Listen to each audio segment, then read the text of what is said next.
Imagine if you had an unflattering photo or an embarrassing video of your friend. You think it's funny, so you decide to post it on social media, send it to other friends. You're all friends anyway. Even your followers on social media are your friends. All it takes is one person to then send the video or the photo on, or screenshot it and send it on. Before you know it, it's gone viral. Before you know it, negative comments are coming in about the friend who's in the picture or the video. It's being very mean. You, however, in your defense, it was just a joke. Come on, can't you see the funny side? This is hilarious. It's gonna blow over, you'll be fine. But now imagine if the roles were reversed. Your friend has an embarrassing video of you or an unflattering photo of you.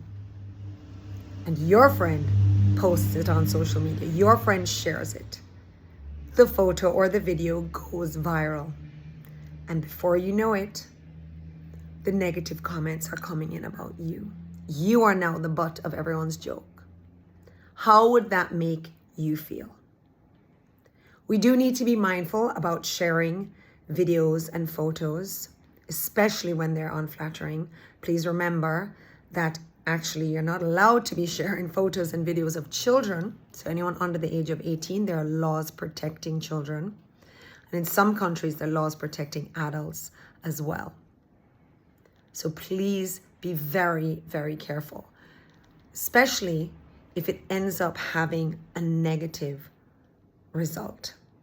This is cyberbullying, right? It's also leaving a negative digital footprint of yourself. So when that happens, you are putting that mark out there online that you are the one that posted this picture. You did the mean thing, right? You shared the mean thing. So we need to be very mindful. Today on CVM Sunrise, this morning, I was talking about digital footprint and cyberbullying. Well, and digital footprint is basically everything we do online, right? All our actions, including sharing pictures and videos, right? And all our searches, all our comments, right? That all leaves a digital footprint. Cyberbullying now is basically any form of bullying, meanness that's done online. So there's a plethora of different things that come under that. Today, actually, what I talked about, one of the things I talked about in particular was cyber grooming. So let's say you are your daughter. Let me address this to parents. Your daughter has a friend online. And by the way, this can happen to boys too.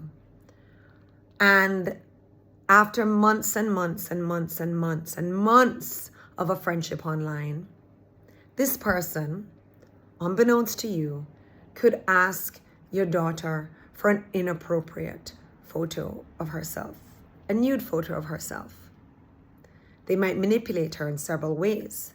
They might make a deep fake of her, whereby they impose the picture of her face on a nude image and say, if you don't send one to me, I will send this out. They might manipulate them through love bombing. Let's say the person pretended to be somebody her age, and after months of this relationship, right, they manipulate her to sending just one picture. They might use, like I said, the deep fake to get that picture. If you don't send me a real picture of yourself, I'll send this fake one out. So they do. And then that picture goes around, right? Viral sharing. Before you know it, your child is ridiculed and teased at school. She feels shame because the video has reached her schoolmates, reached everybody she knows. Your initial reaction might be, oh my gosh, but my child should know better. They should have known better. But this is when you have to stop and realize that your child has been cyber groomed. And sure, if you go and ask any child now, would you send a nude photo of yourself? I'm pretty certain everyone would say no. No way.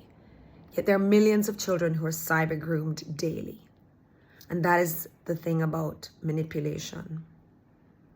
It is really, really important that we do not victim blame, that we understand, we accept the definition of what cyber grooming is, and we understand that if that circumstance happens, that our child has been cyber groomed, we need to support the child, and we need to encourage other children to understand that as well. Thank you so much. My name is Emma Sharp Dalton Brown. I am the founder of Cyber Bright. Let's stay sharp and be cyber bright.